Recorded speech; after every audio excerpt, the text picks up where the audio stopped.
Okay, thank you. I wanted to dive into kind of the myth of Superman, this alien hero who was not everyone's hero.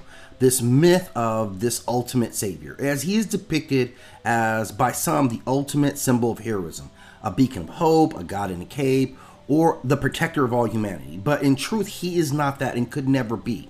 He does not represent the world, he represents a narrow slice of it. His origins, morality, and mythology are deeply embedded in Western, particularly American worldview, one that has historically upheld power structures rather than challenge them. Now, at best, he is an idealized protector of the status quo.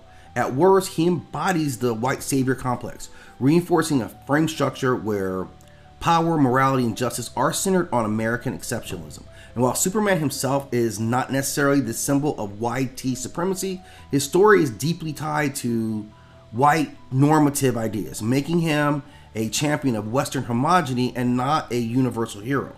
So let's start off with his home, where he comes from, Krypton, a place bound by self-destruction and xenophobic, right, and xenophobia.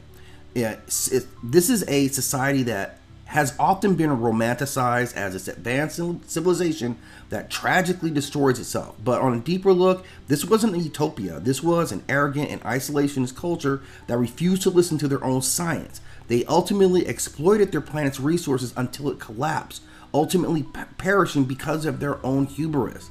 And even more, or a deeper view, in most versions of the lore, they see themselves as superior to other civilizations.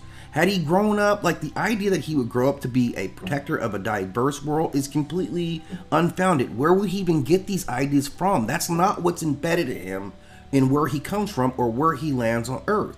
So considering that his people actively shun diversity and external influence, if Krypton had survived, they would probably be, as they were, an aggressor civilization. We've seen other Kryptonians and what their ideas about the world are. Now, he may not have grown up in the culture of Krypton, but all of his influences, he kept lots of memorabilia. He had his parents who were still speaking to him in these recorded messages. It's in his DNA. There are aspects of his DNA that promote him to believing that he is better. This is very similar to a colonizer type of heroism, where I'm going to bring my people's superiority to you without even looking at what's in my own past, the failings of my own culture, but yet I can tell you how to build your culture. So there are some problematic aspects with looking at him. Even when he gets on Earth, despite the fact that he is an alien, his experience is not tied to the Earth. A guy who can fly around the planet only gets his experience specifically through one small town in Kansas. So this is not a world view. This is a very narrow view that sees this couple as this perfect American farm couple, and his values become deeply embedded in the ideas of white middle class America. That he represents those ideas, and they use subtle things like tying truth, justice, and the American way was his thing. Truth, justice, and the American way, as if you're tying these concepts together. So whose America is this? Because let's remember what the American way was back in 1939. So we have a very different view. Now, he doesn't grow up in any type of marginalized community. He doesn't face any hardships of systematic struggles. Nothing's tied to race, colonization, class oppression. None of that. That's not what any of his backstories are. This isn't where his lessons come from. His biggest crisis is whether he can blend in, and you don't even need much of a disguise. You're trying to blend in as this bumbling, mild-mannered journalist, and it's not about hiding your nature. It's not about any of that. It's about assimilating into a world that already sees you as its default citizen.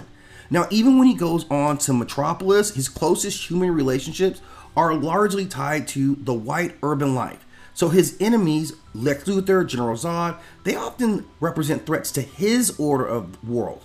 His visions aren't necessarily universal, so he doesn't fight for anyone's liberation. He fights for stability. He fights to maintain the system that in 1938 he saw was ideal. So he does capture this idea of American exceptionalism, or the idea that this culture, this demographic, should set the tone for everyone else, ignorant of all other cultures. Now, his narrative is also of this white savior, right? He comes from up above. He intervenes in crisis and restores order before flying off. without ever fundamentally changing the systems that created the problems in the first place. So he fights individual villains. He doesn't face oppressive structures. He rescues, but he doesn't empower people. He is the outsider who knows best, enforcing his version of peace rather than allowing the people who live here to define their own levels of peace. Now, I'm going to compare him to other heroes in our past, and specifically ones that come from mythologies. If you look at African or Orisha warriors, they were leading revolutions. They were empowering the people that they could save themselves, that they were fighting with their people to shirk off oppressors. Now, in Eastern mythological figures like Sun Wukong or Vishnu's avatars, they would disrupt unjust hierarchies instead of simply reinforcing existing power structures.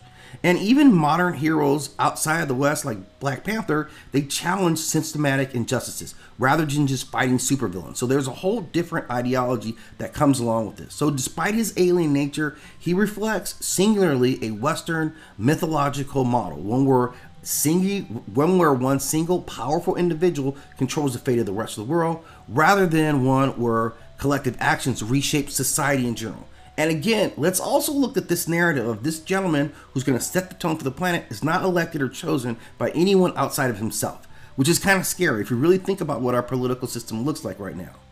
Now, the deep origins of Superman is that he was created in 1938 by two Jewish writers during a time in rising fascism, and he initially was designed to be a hero for the oppressed, standing against war profiteers and corrupt elites.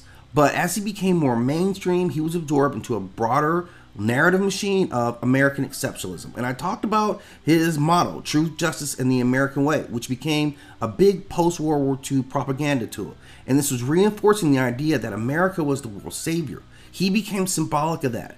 His greatest battles are rarely against injustices that plague real people, like colonialism, like racial oppression, like economic exploitation, but against exaggerated external threats like aliens or mad scientists. He doesn't fight against the things that we worry about. He fights about the things that he's worried about, right? So that's what he's looking at. Even when he rebels, as we've seen in some alternate stories, the narrative often teaches that power should never challenge established systems, reinforcing Western anxieties about control and order. The lesson is the same. Even the gods must submit to this authority.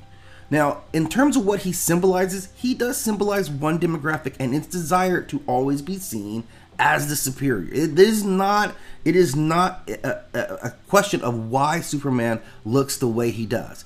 And the fact that he preserves these power structures that are in place, he does not dismantle them. He is seen as this exceptional outsider that intervenes in all these oppressed groups. He just reflects really what the Western lens of the world is. So while I don't think he specifically promotes this ideology or this dynamic, he definitely becomes a symbol for a supremacist idea or viewpoint of the world. That we are the ones that are right, we are the ones that should hold power, and you don't have any choice on whether you fall with it or not. Now, this is a guy who really comes from a different era. Like, I've seen him evolve, and I will say that the character has evolved, but he remains tethered to this kind of outdated modern of what heroes are. He is one who prioritizes strength, control, and individual morality over systematic change. He does not. A hero with his capacity could have changed the earth for the good of all mankind, but he hasn't done that. He stays steady in preserving this base. Let's consolidate this power. It's only a few people who look out for the entire world, and all the decisions, even from the groups that he joins, are made by them, exclusive of everyone else. So this guy was never designed to be a hero. He's designed to be a propaganda figure, or at least has emerged as thus.